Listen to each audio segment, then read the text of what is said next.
প্রকৃতি তার আপন খেয়ালে সবসময় চলে। প্রকৃতির লীলা বোঝা বড় দায়। বর্ষাকালে আমাদের বৃষ্টি হবে এ আর বড় কথা কি, কিন্তু যেটা আমরা করতে পারি, ছাদকে কিন্তু আমাদের সবসময় পরিষ্কার রাখতেই হবে। দেখে বুঝতে পারছো আমার ছাদ নিট অ্যান্ড ক্লিন। সব সময় ছাদ যদি পরিষ্কার না রাখা হয় তার থেকে অনেক সমস্যা আসবে। এবার বলবে কি সমস্যা?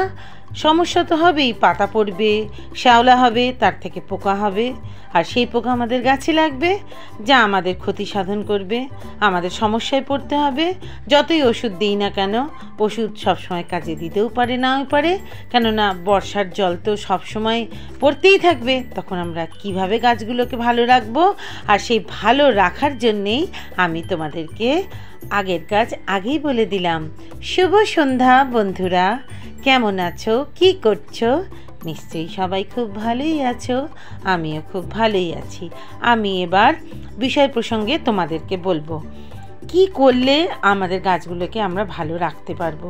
শোনো, প্রথমে জানতে হবে বৃষ্টির জল আমাদের গাছের জন্য খুব উপকার, কিন্তু বৃষ্টির জলের দরুন আমাদের টবের মাটিতে অনেক ক্ষতি হয়। আমরা কি করব? এরকম পাতলা করে করে জল নেব। তোমাদের কালারটা আমি বোঝাতে চেষ্টা করলাম যে পেঁয়াজের খোসার কালারটা কীরকম হবে। আমি তোমাদের পেঁয়াজের খোসার ব্যবহার অনেকভাবে বলেছি। আজকের এই গুরুত্বপূর্ণ ব্যবহারটা যদি তোমরা জেনে নাও, আর পুরো বর্ষাকাল জুড়ে তোমাদের কোনো সমস্যা হবে না। যার যেমন গাছ তাকে সেরকম পরিমাণ নিতে হবে। আর পেঁয়াজের খোসার জলের সাথে নিতে হবে হলুদ 1 চামচ 2 চামচ, যে যেরকম পারবে নেবে। যার যেমন গাছ সে সেই পরিমাণ নেবে। মোদ্দা কথা পাতলা করে নেবে। পেঁয়াজের খোসার জল আর হলুদ গুঁড়ো মিশিয়ে গাছের গোড়ায় দেবে। আর যদি পারো দারচিনি, আমি দারচিনির ব্যবহার বিধি কেমন করে তৈরি করবে আমি সবই তোমাদেরকে বলবো। তোমরা মন দিয়ে শুনবে, তাহলে তোমাদের এই বর্ষায় গাছের কোনো ক্ষতি হবে না। আমি তোমাদেরকে বলছি, তোমরা মন দিয়ে কিন্তু শুনে যাও, আর সেটা কিন্তু কাজে করবে। আমি এই কন্টেনারটাই ঢাললাম তোমাদের দেখানোর জন্যে। মাটিটার পরিস্থিতি কেমন বুঝতে পারছো? মাটিটা ভিজে আছে, সেটা দেখেই বোঝা যাচ্ছে। অবশ্যই এই ভিজে মাটিতে ঢালতে হবে পেঁয়াজের খোসার জল আর হলুদ মেশানো জল, আর দারচিনিও থাকবে। আমি তোমাদের বলে দিচ্ছি কেমন করে তৈরি করবে। গোলাপ গাছ, অবশ্যই গোলাপ গাছে দেব। এটা জারবেরা, জারবেরাতেও দেব, সব গাছে দেব। স্থলপদ্ম সিঙ্গেলেতেও দিচ্ছি, সবেতে দিচ্ছি। কম হলো আবার আমি গুলবো, আবার দেব। তবে একটা জিনিস মনে রাখতে হবে, আমাদের যেন ড্রেনেজ সিস্টেমটা ঠিক থাকে। অবশ্যই সেটা তো আমাদের গাছের জন্য সবসময় প্রয়োজন, আর আমরা তো সেটা করেই থাকি।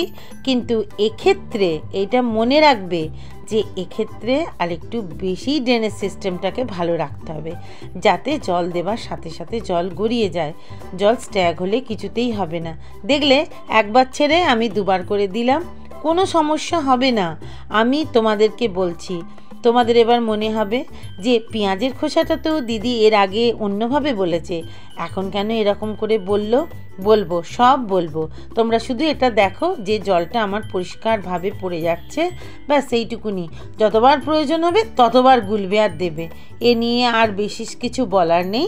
তোমরা দেখলে আমি কিভাবে দিচ্ছি, 2-1 বার করে তোমাদের আমি দেখালাম, যাতে বিষয়টা তোমাদের একদম ক্লিয়ার হয়ে যায়। আমি একটা ছবিকে 2 বার করে দেখালাম, যাতে তোমাদের মনে গেঁথে যায়। বোঝা গেল? আমি এবার তোমাদেরকে বলবো তোমরা কিভাবে তৈরি করবে, কেন তৈরি করবে, আর এতে আছেটাই বা কি। পেঁয়াজের খোসার প্রয়োগ বিধি নিয়ে আমি বহুবার নানানভাবে তোমাদের বলেছি। তোমাদের আজকে যে তথ্যটা দেব এটা আরও গুরুত্বপূর্ণ। তোমরা এটা জানবে এবং তোমরা এটা করবে। এরকম পাত্রে আমার যেহেতু অনেক গাছ, সেহেতু আমি অনেকটা পরিমাণ নিয়েছি। এবার শোনো, পেঁয়াজের খোসায় আছে কি? বোরন, ম্যাঙ্গানিজ, দস্তা, আয়রন, সব কিছু পেঁয়াজের খোসায় আছে, যার কারণে আমরা গাছের গোড়ায় দিয়েছি। তাতে আমাদের রুটটা ডেভেলপ করে। এবার আমরা কেন বর্ষার জলের মানে ভেজা অবস্থায় দেব, তার কারণ হচ্ছে ফাঙ্গাসের আক্রমণ থেকে রক্ষাও করে এই পেঁয়াজের খোসার জল। এটা তোমরা জানবে এবং এটা তোমরা করবে। আমি করি, এবছরে এটা আমি করেছি, আমি উপকৃত হচ্ছি। তার সঙ্গে দারচিনি এরকম একটু ভিজিয়ে রেখে দেবে। এত ফাঙ্গাস আটকায় যার কারণে পেঁয়াজের খোসার জলের ঝুরি মেলা ভার। তার সঙ্গে দারচিনি দিয়ে দেবে। দারচিনির তো অসীম গুণ, তোমরা তো জানো, তোমাদের এর আগে আমি বলেছি। দারচিনিও রুটিং হরমোনের কাজ করে, রুটকে ভালো রাখতে চেষ্টা করে। সেই কারণে পেঁয়াজের খোসার জল, দারচিনি, সামান্য পরিমাণ হলুদ গুঁড়ো দিয়ে আমরা সব গাছে দেব। হ্যাঁ, সব গাছে মানে আমরা সব গাছেতেই দেব। সব গাছেতে যখনই বৃষ্টি একটু থামবে তখনই আমরা দিয়ে দেব। ব্যাস, আমাদের আর কোনো সমস্যা থাকবে না। আমি দিয়েছি, আমি দিচ্ছি, তোমরাও দেবে। পাতলা করে দেবে, তা নিলে কিন্তু গাছ পুড়ে যায়। আবারও বলছি, প্রচণ্ড জোরালো সার, সেই কারণে আমরা সঠিকভাবে যদি প্রয়োগ করি আমাদের কোনো অসুবিধা হবে না। এর আগের দিনের বৃষ্টির পর আমি কিন্তু দিয়েছিলাম, তারপরেও গাছগুলো ভালোই আছে, সেটাই আমি তোমাদেরকে দেখাচ্ছি। এবার আমি তোমাদেরকে বলবো যে জানো তো, মিলিবাগ কিন্তু খুব হয় এই সময়। সঠিকভাবে ওষুধ দেবে। আর তেমন যদি হয়, আমি এই যে ধুয়ে দিয়েছি পরিষ্কার করে, গাছকে ধুয়ে দেবে। ধুয়ে দেবার পর মেঝেগুলোও পরিষ্কার করে ধুয়ে দেবে। সব সময় ছাদ বাগানকে পরিষ্কার রাখবে।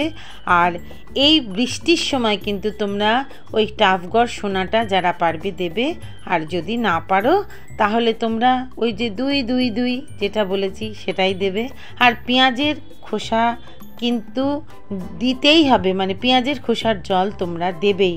ব্যাস, এইটুকুই আমার বলার ছিল, আর বিশেষ কিছু বলার নেই। সবাই খুব ভালো থেকো, সুস্থ থেকো। দেখা হবে আবার নতুন কোনো ভ্লগে। আর যতক্ষণ না ফিরে আসছি, দেখতে থাকো আমার পুরনো ভিডিওগুলো। একটা লাইক দিয়ে অন্যকে দেখার সুযোগ করে দিও। তবে বারবার আমি তোমাদেরকে কিন্তু বলছি, পেঁয়াজের খোসার জল দিতে কিন্তু তোমরা একেবারেই ভুলবে না, দেবেই দেবে। পেঁয়াজের খোসা, হলুদ আর দারচিনি মিশিয়ে দিতেই হবে আমাদের।